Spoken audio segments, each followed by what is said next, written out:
Assalamualaikum warahmatullahi wabarakatuh. Salam teknik industri. Selamat berjumpa kembali dalam program Ujar, Unpam Mengajar. Perkenalkan, saya Niara Febridianti, dosen program studi teknik industri S1 yang kali ini akan menjelaskan mata kuliah manajemen logistik. Jadi, tetap ikuti program ini dan jangan sampai terlewatkan. Tonton terus di Sasmita Jaya TV, berbagi untuk negeri.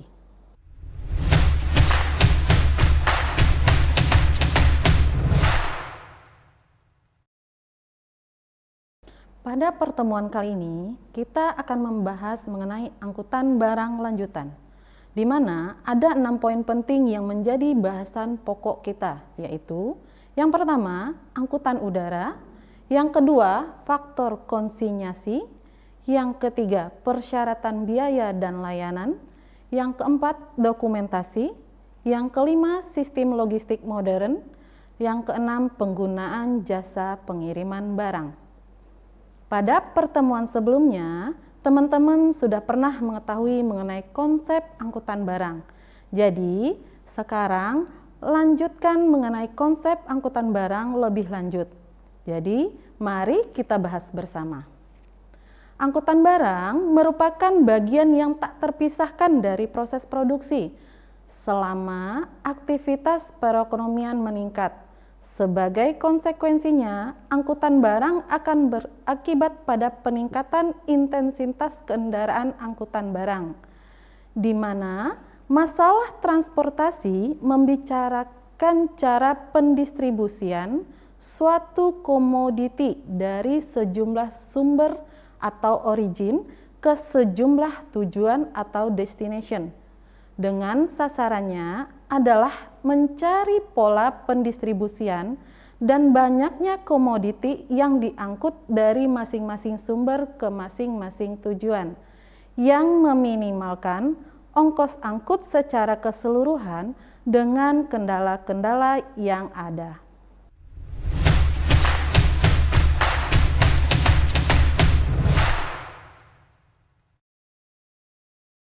Kembali lagi bersama saya dalam mendalami dan mempelajari materi mata kuliah manajemen logistik dengan pokok bahasan kali ini yaitu angkutan barang lanjutan.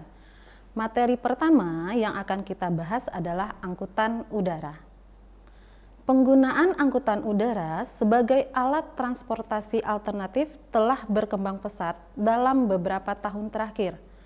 Pengembangan di bidang pemuatan unit terintegrasi, peningkatan sistem penanganan dan ruangan kargo, bersama dengan proliferasi penerbangan kargo terjadwal, setelah meningkatkan daya saing dan kapasitas layanan angkutan udara.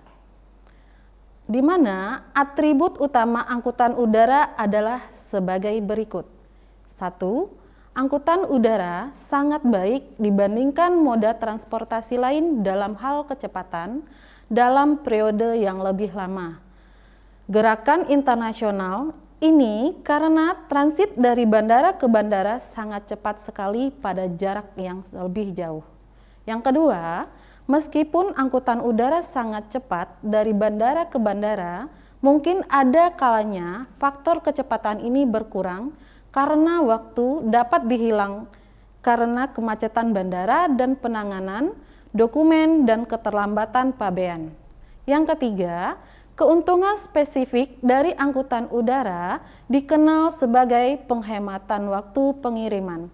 Kemampuan untuk memindahkan barang dengan sangat cepat jarak jauh berarti tidak perlu memegang stok barang-barang ini di negara terkait atau suku cadang dan lain-lain.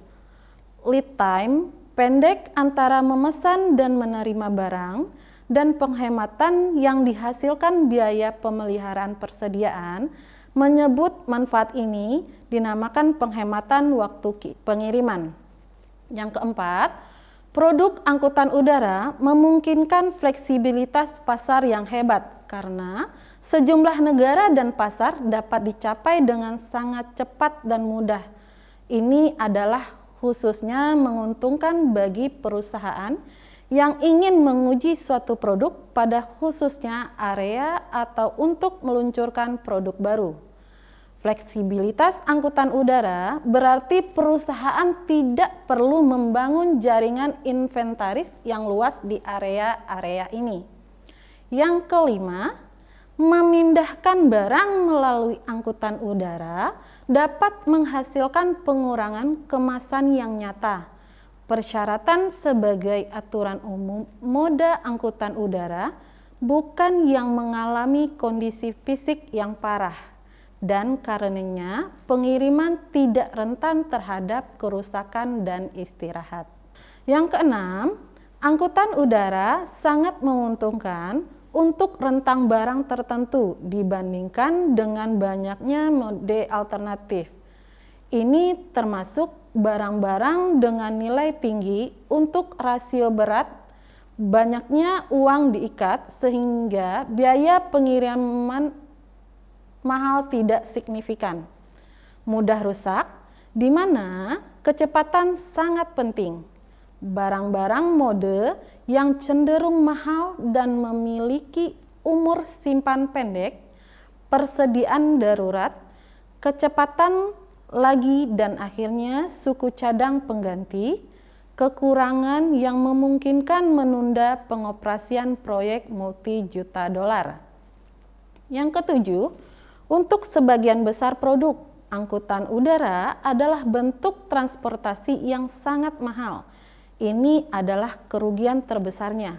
Dalam beberapa kasus dan untuk beberapa produk, biaya tidak begitu penting. Dan untuk jenis barang inilah angkutan udara cenderung digunakan. Yang kedelapan, angkutan udara telah menderita sampai batas tertentu karena masalah keamanan. Ini alasannya dengan tren yang berkembang dari pesawat kargo penuh daripada pengiriman barang yang diangkut di palka pesawat penumpang, yang umumnya menjadi yang utama angkutan udara yang berarti.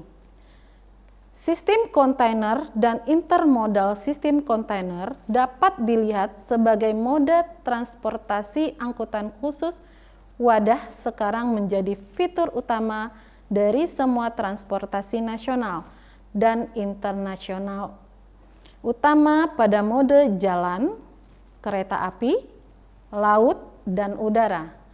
Kontainer memungkinkan pengembangan apa yang ada dikenal sebagai sistem transportasi barang antar moda, yang memungkinkan untuk pergerakan tidak rumit barang curah dari suatu moda transportasi ke moda transportasi lainnya.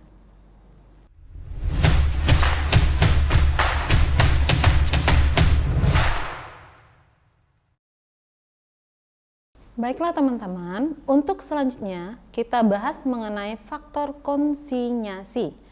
Faktor-faktor pengiriman tertentu dapat berdampak pada keputusan akhir mengenai moda transportasi terbaik untuk setiap pengiriman individu. Faktor-faktor ini biasanya berhubungan dengan karakteristik pesanan atau kargo yang dapat mempengaruhi pilihan moda transportasi. Seringkali hanya beberapa faktor-faktor ini yang berlaku, tetapi kadang-kadang beberapa perlu dipertimbangkan untuk pesanan atau biaya apapun. Faktor-faktor kunci termasuk yang dicatat sebagai berikut.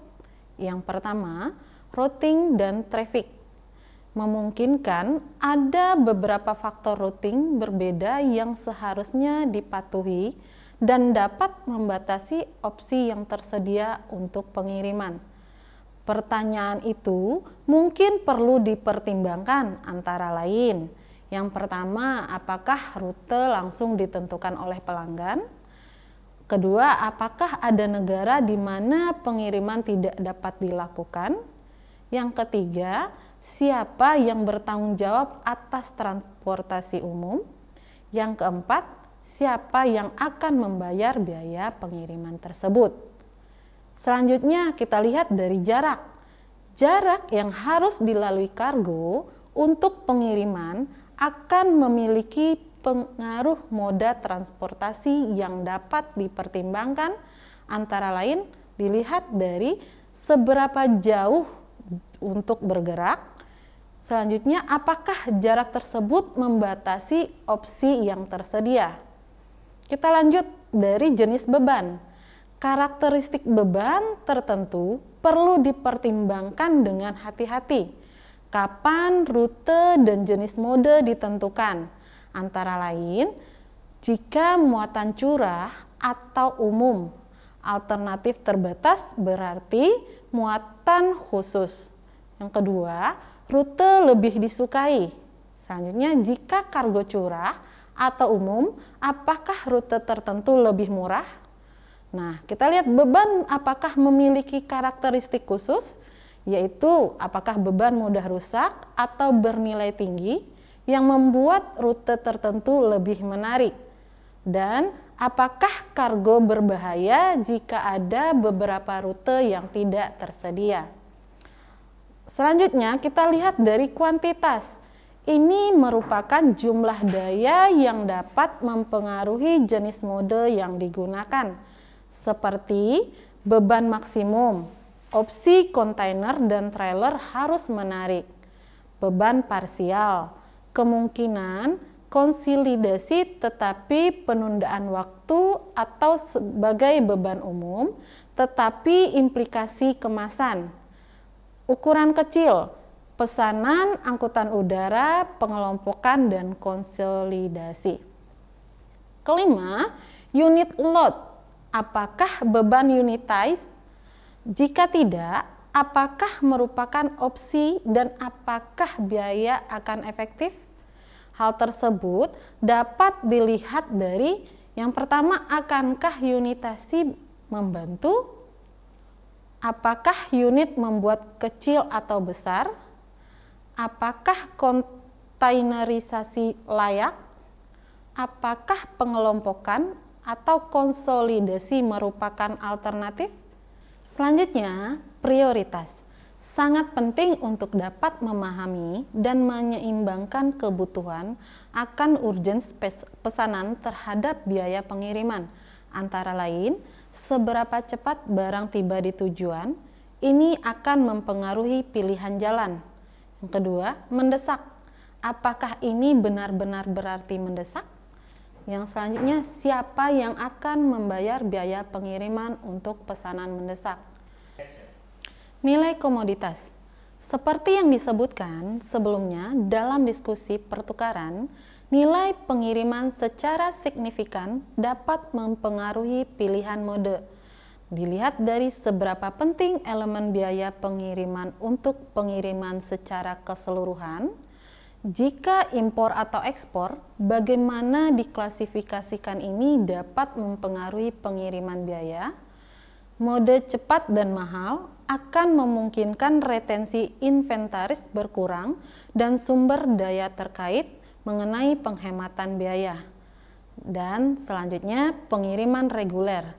Ini di mana pengiriman reguler dilakukan pada rute tertentu, dapat menegosiasikan biaya pengiriman yang kompetitif dan dapat ditentukan oleh seberapa seringkah pengiriman ini akan dilakukan? Haruskah kontrak dinegosiasikan atau apakah kontrak mempekerjakan?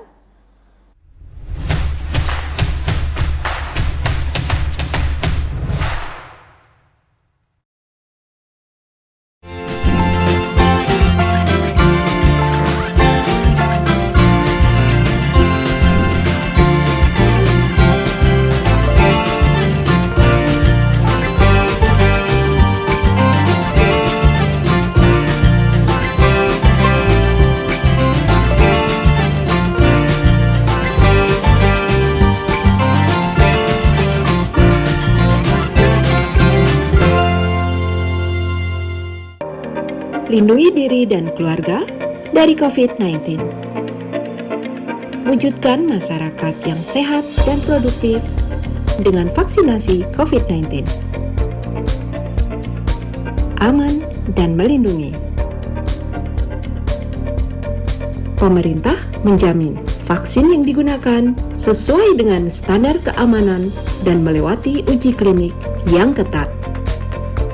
Vaksinasi COVID-19 di fasilitas pelayanan kesehatan dilaksanakan dengan protokol kesehatan yang ketat. Tak ada yang dikhawatirkan, tak ada yang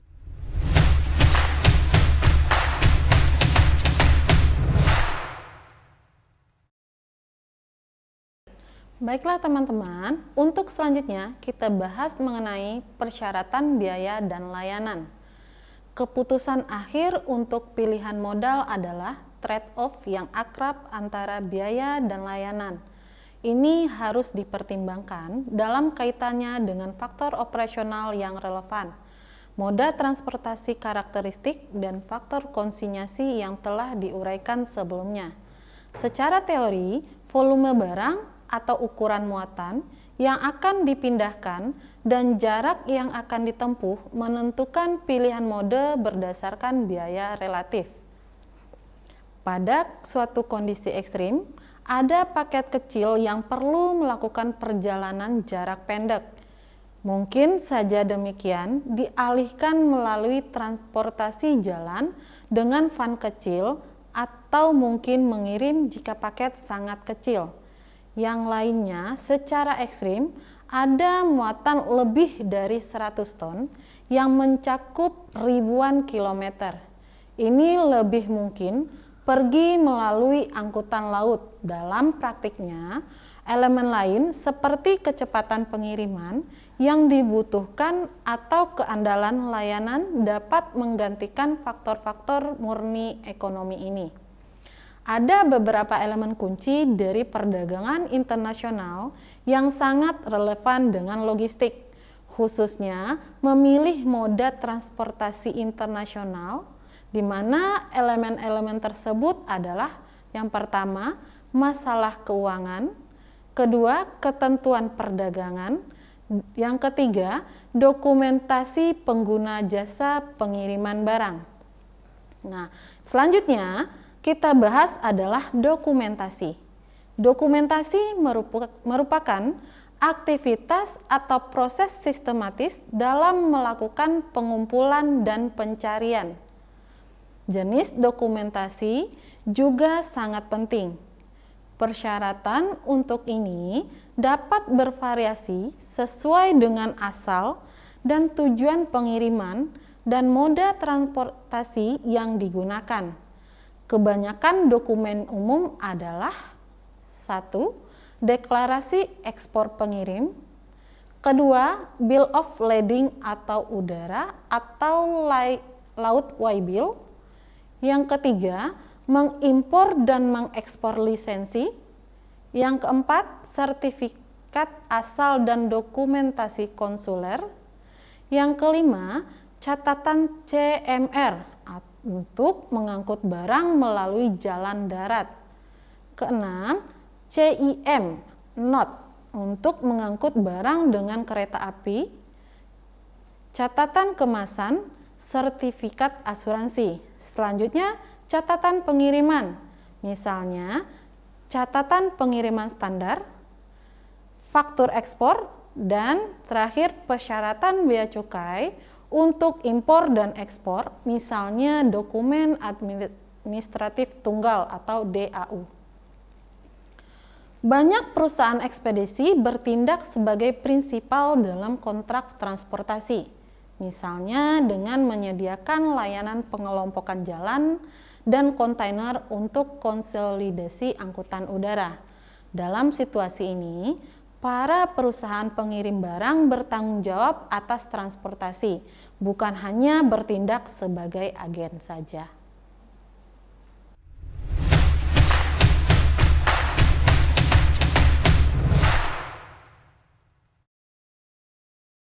Teman-teman yang berbahagia, untuk selanjutnya kita bahas mengenai sistem logistik modern. Penawaran layanan biasanya dilakukan dengan menerapkan end-to-end integrated supply chain system. Ini memungkinkan perusahaan memiliki rantai distribusi terintegrasi dari supplier, production, distribution, hingga customer. Sistem tersebut akan memudahkan perusahaan mulai dari proses administrasi, pencatatan arus barang keluar masuk gudang, database yang terintegrasi hingga pemasaran. Logistik modern dapat didefinisikan sebagai proses pengelolaan yang strategis terhadap pemindahan dan penyimpanan barang, suku cadang dan barang jadi dari para supplier di antara fasilitas-fasilitas perusahaan dan kepada para pelanggannya.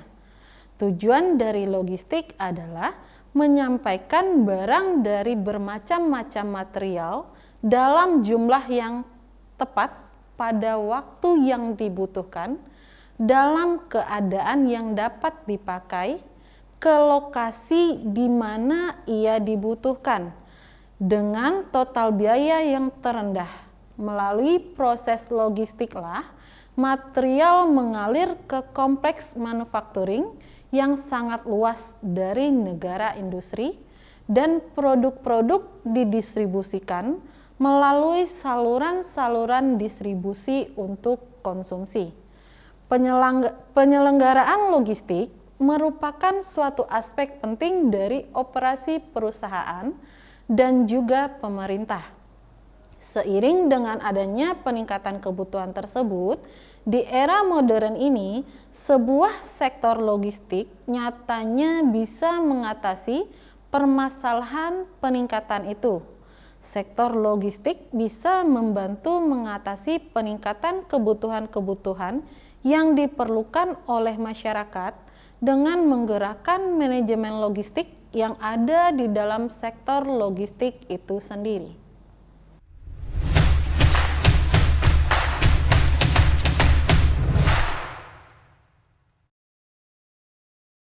Pembahasan terakhir pada pertemuan ini adalah mengenai penggunaan jasa pengiriman barang, di mana pengiriman adalah sebuah kegiatan untuk mengantarkan barang atau dokumen dari tempat satu ke tempat lainnya yang berbeda. Pengiriman ini berupa barang atau kendaraan yang akan dikirim ke tempat tujuan yang sesuai. Dari sudut pandang berbagai moda transportasi, nampaknya semakin tinggi produktivitas dan kemampuan beradaptasi dari angkutan jalan raya bersama dengan meningkatnya permintaan pada tingkat layanan akan memberikan tekanan tambahan pada rel dan memperkuat posisi yang sudah kuat transportasi jalan. Jika konsep seperti ini just in time terus berkembang dengan persyaratan untuk pengiriman reguler, sering fleksibilitas dan tingkat stoknya berkurang, sehingga tidak akan mudah transportasi kereta api dan air untuk bersaing.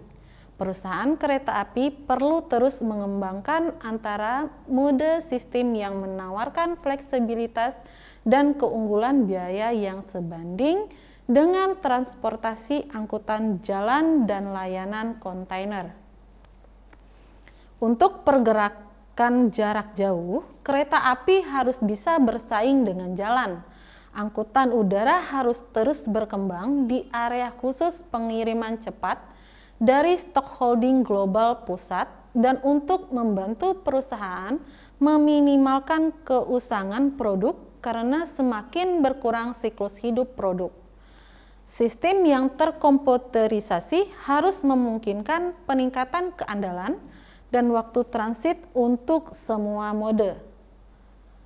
Pengiriman adalah proses pengangkutan barang-barang. Kebanyakan barang-barang diantarkan lewat jaringan transportasi.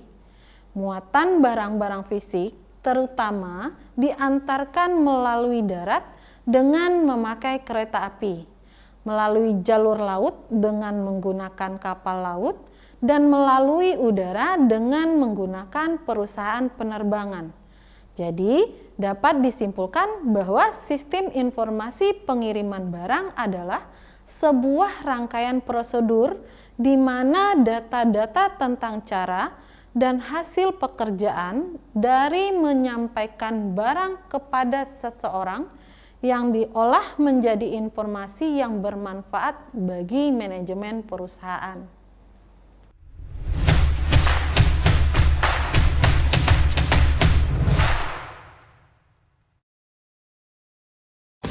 Alur pelayanan vaksinasi COVID-19 2 meja. Sasaran datang sesuai jadwal, di ruang tunggu dilakukan pengecekan dan pengisian data. Di meja 1 dilakukan pemeriksaan fisik dan vaksinasi. Di meja 2, pencatatan dan observasi selama 15 menit. Ayo ikut vaksinasi COVID-19, aman dan berkualitas. Ayo cegah penyakit kanker. Penyakit kanker adalah penyakit yang sangat ditakuti semua orang karena banyak menyebabkan kematian serta pembiayaannya yang mahal. Semua usia berpotensi terkena penyakit kanker. Penyakit ini dapat dicegah dengan mengubah perilaku atau gaya hidup seperti stop merokok, hindari terpapar asap dan residu rokok, hindari mengkonsumsi 4P, pengawet, perasa, pewarna, pemanis. Hindari terpapar bahan kimia dan polusi berbahaya. Rajinlah melakukan aktivitas fisik. Menerapkan perilaku hidup bersih dan sehat. Lakukan deteksi dini secara berkala. Karena Anda bertanggung jawab terhadap kesehatan diri Anda. Jangan tunda. Ayo hidup sehat untuk cegah penyakit kanker.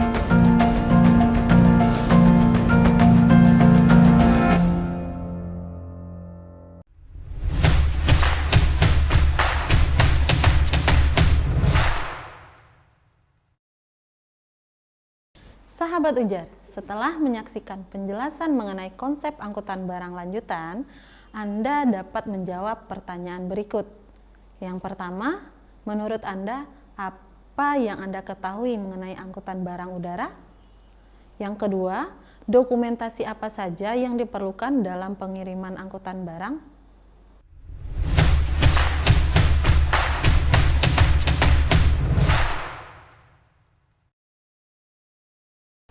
Demikianlah pemaparan mengenai angkutan barang lanjutan.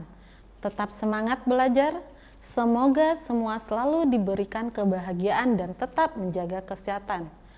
Terima kasih, sampai jumpa lagi di episode selanjutnya.